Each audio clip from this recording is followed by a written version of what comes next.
Jadi, beberapa hari yang lalu saya sempat menonton video Abang Koi channel Sepulang Sekolah dengan Ustadz Faik Siau, yang salah satu isinya itu membahas tentang kaitan dinosaurus dan Al-Quran. Nah, menariknya di video itu Abang Koi bilang ada komentar terhadap salah satu videonya dulu ketika membahas dinosaurus. Komentar itu mengatakan jika mempercayai adanya dinosaurus sama dengan tidak mengimani Al-Quran. Katanya ini kayaknya terjadi karena orang-orang yang seperti itu tidak menemukan dinosaurus disebutkan dalam Al-Quran. Nah, itu di video pertama. Di video kedua yang isinya membahas tentang Palestina, Abang Koi bilang bahwa ada ibu-ibu yang senam menggunakan baju dengan logo Israel. Dan ketika ditanya alasannya, ibu itu bilang karena Israel disebutkan sekian kali dalam Al-Quran, sedangkan Palestina tidak ada disebutkan satu kali pun.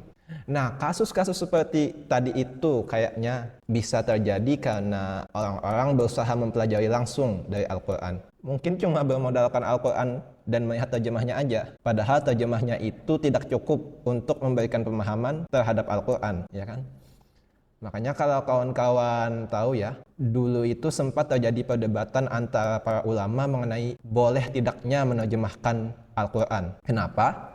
Karena dulu itu dianggap terjemahan itu tidak cukup untuk menjelaskan kandungan suatu ayat Al-Quran. Nah, makanya sekarang atau bahkan sejak dulu ada yang namanya tafsir Al-Quran, yang fungsinya itu memang untuk menjelaskan kandungan ayat-ayat Al-Quran dibanding terjemah. Dari tafsir inilah seharusnya kita kalau ingin mempelajari Al-Quran. Walaupun nanti akan jadi perbincangan lagi ya, kalau itu perlu guru atau tidak. Tapi intinya seharusnya tafsir yang perlu dirujuk jika kita ingin mempelajari Al-Quran, bukan terjemahnya aja.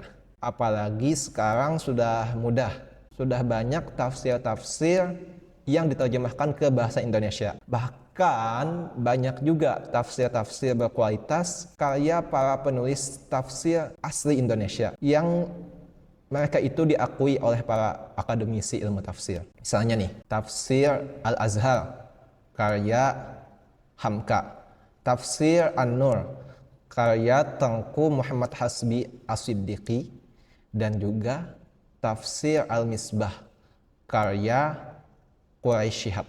Apalagi ya kalau kita mencari tahu latar belakang penulisan karya tafsir dari penulis Indonesia ini, biasanya kita temui alasan seperti ingin menyajikan tafsir Al-Quran yang berbahasa Indonesia, karena tidak semua orang bisa membaca tafsir yang berbahasa Arab, atau juga ingin menyajikan tafsir dengan gaya bahasa yang mudah dipahami oleh masyarakat Indonesia. Nah, ini berarti kan tafsir-tafsir tersebut sudah diupayakan agar sesuai dengan standar masyarakat Indonesia. Jadi harusnya sudah mudah banget nih. Tinggal kitanya aja lagi mau membaca atau tidak. Nah, tapi kita balik ke awal tadi ya.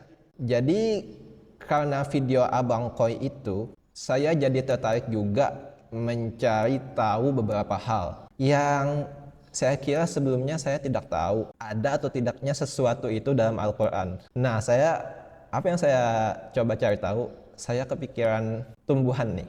Nah, hal yang sangat sederhana kan. Karena kan tumbuhan itu kalau sederhana, tapi banyak macamnya. Pertama. Yang kedua, ada di mana-mana. Yang ketiga, sangat penting bagi kehidupan kita. Karena kan kita mendapatkan oksigen dari pepohonan misalnya. Dan kita juga mendapatkan makanan dan minuman dari bagian-bagian tumbuhan. Baik itu yang belum diolah atau yang sudah diolah jadi produk tertentu. Kita bayangkan oksigen tadi. Kalau tidak ada oksigen kan jelas sekali. Kalau tidak ada oksigen yang dari tumbuh-tumbuhan itu, mati kita. Nah, jadi kan sekali lagi jelas banget bahwa tumbuhan itu salah satu aspek di alam semesta ini yang sebenarnya kita merasa itu sederhana karena sudah terbiasa kita temui sehari-hari, tapi memang sepenting itu loh. Nah, jadi saya yakin juga aspek yang dasar tapi penting seperti ini pasti ada di dalam Al-Quran. Iya kan? Logikanya seharusnya seperti itu. Nah, lalu saya coba cari, ternyata ya ada berbagai tumbuhan yang tidak saya duga itu ada dalam Al-Quran. baik itu yang disebut langsung dalam ayat Al-Qur'annya atau yang tidak disinggung langsung, tapi bisa kita pahami dari penjelasan para penafsir. Nah, ini nanti akan kita bahas juga sedikit. Tumbuhan yang mungkin tidak bisa kita sadari jika kita itu membayangkan dari Al-Quran gitu loh. Soalnya kan kalau kita membayangkan tumbuhan dalam Al-Quran, seringnya itu yang pertama terbayangkan pasti mungkin kurma atau anggur atau zaitun. Nah, atau mungkin kawan-kawan justru terbayang tumbuhan lain. Nah, nanti silahkan komentar di bawah. Berdasarkan buku yang berjudul Tumbuhan dalam Perspektif Al-Quran dan Sains, sebuah buku yang saya temukan dalam penelusuran saya mencari tahu tentang tumbuhan dalam Al-Quran, yang mana buku ini merupakan karya dari Lajnah Pentashkhihan Mushaf Al-Quran yang bekerja sama dengan Lembaga Ilmu Pengetahuan Indonesia. Ternyata ada beberapa tumbuhan yang disebutkan langsung oleh ayat Al-Quran. Beberapa bahkan mungkin yang nama-namanya lumayan familiar di telinga kita. Misalnya itu ada delima, jahe, bawang, timun, labu, dan sawi. Selain itu ada lagi beberapa tumbuhan lainnya yang disebut langsung, tapi ada juga beberapa yang bisa kita pahami dari penafsiran. Kita ambil satu contoh yang sudah saya sebutkan tadi ya, delima. Delima ternyata ada juga disebutkan di dalam Al-Quran, 3 kali bahkan, yaitu di dalam surah Al-An'am ayat 99 dan 141, juga surah Ar-Rahman ayat 68. Nah, ada beberapa penjelasan menarik yang kita temukan dalam penafsiran ayat-ayat ini. Misal kita ambil satu ya, yang Al-An'am ayat 99. Nah, itu kurang lebih terjemahnya begini. Dialah yang menurunkan air dari langit, lalu dengannya kami menumbuhkan segala macam tumbuhan. Maka darinya kami mengeluarkan tanaman yang menghijau. Darinya kami mengeluarkan butir yang bertumpuk banyak. Dari mayang kurma mengurai tangkai-tangkai yang menjuntai. Kami menumbuhkan kebun-kebun anggur. Kami menumbuhkan pula zaitun dan delima yang serupa dan yang tidak serupa. Perhatikanlah buahnya pada waktu berbuah dan menjadi masak. Sesungguhnya pada yang demikian itu benar-benar terdapat tanda-tanda kekuasaan Allah bagi kaum yang beriman. Nah, dari satu ayat ini aja ya, ternyata banyak penjelasan tentang tumbuhan yang kita dapatkan. Misalnya, kalau di sini kita coba lihat di penafsiran Hamka dalam karya beliau yang berjudul Tafsir Al-Azhar. Nah, di terjemah tadi kan ada disebutkan anggur, zaitun, dan delima yang serupa dan tidak serupa. Nah, kata Hamka, serupa dan tidak serupa di sini itu maksudnya bermacam-macam jenisnya. Jadi buahnya itu sama-sama delima, tapi macam-macam lah jenis delimanya. Hamka di sini mengibaratkannya itu dengan buah yang kita lebih familiar lagi, pisang. Pisang itu kan banyak jenisnya yang kita tahu. Ada pisang Ambon, pisang kepok, pisang raja, pisang tanduk, pisang Cavendish bahkan, dan banyak lagi pisang lainnya. Nah, sama seperti pisang itu tadi yang banyak jenisnya, begitu juga delima. Ini kan menarik ya, karena tanpa disadari, cuma dengan menyinggung anggur, zaitun, dan delima, bahwa mereka itu banyak macamnya. Berhasil dipahami pula oleh penafsir seperti Hamka ini, bahwa buah-buah lain itu banyak juga macamnya. Ya contohnya seperti pisang tadi. Nah, tapi mungkin sampai di sini ada yang bertanya, mungkin kenapa ya yang harus disebutkan itu kurma, seringnya kan anggur, zaitun, dan delima. Seperti yang di ayat ini tadi. Apakah karena mereka memang banyak manfaatnya bagi manusia? Tapi kan pisang banyak manfaatnya juga. Bahkan sampai daun dan batangnya bisa dimanfaatkan. Ya, kenapa tidak disebutkan pisang saja? Nah, persoalan kenapa begini, sebagian penafsir biasanya meyakini bahwa itu hak Allah aja udah. Tidak bisa dipertanyakan kenapa-kenapanya. Tugas penafsir hanya berusaha mencari petunjuk di balik apa yang disebutkan itu. Tapi ada juga sebagian penafsir, terutama penafsir modern, yang berpendapat bahwa persoalan kenapa begini, kenapa begitu, itu dipengaruhi oleh siapa bangsa yang pertama kali menerimanya. Nah, jadi menurut mereka ini, karena bangsa Arab lah yang pertama kali menerima Al-Quran, ya jelas kurma lebih familiar bagi mereka dibanding pisang.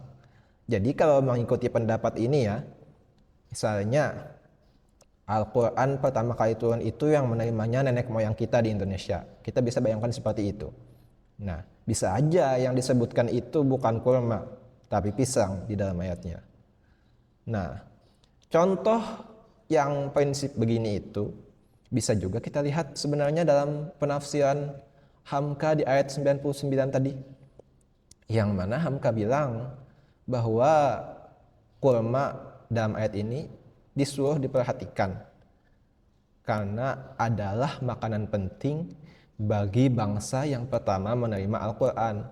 Nah, saya pribadi setuju ya dengan penafsiran Hamka yang begini, karena kita bisa pahami dari sana, ketika Al-Quran itu turun, disuruhlah bangsa Arab memperhatikan pohon kurma, karena itulah makanan yang penting bagi mereka, agar mereka tahu bahwa Allah lah yang memberi mereka makanan sepenting itu.